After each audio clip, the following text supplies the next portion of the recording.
Out of 6 consonants and 5 vowels, how many words of 3 consonants and 2 vowels can be formed?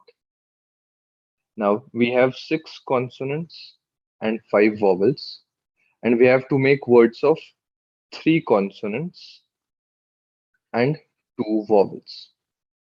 So first of all, we will select the consonants and vowels in 6C3 and 5C2 ways. Now this is not either or, this is and, so therefore it is multiplication. So 6C3 multiplied by 5C2. So now we have 5 letters, 5 alphabets. We want to form words.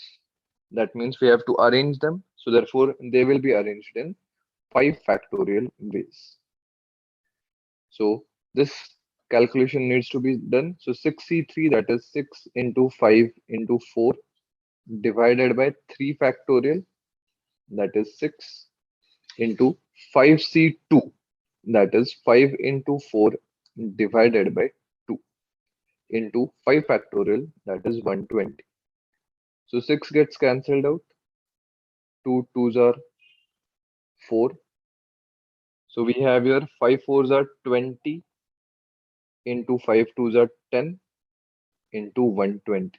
So answer comes as 24,000.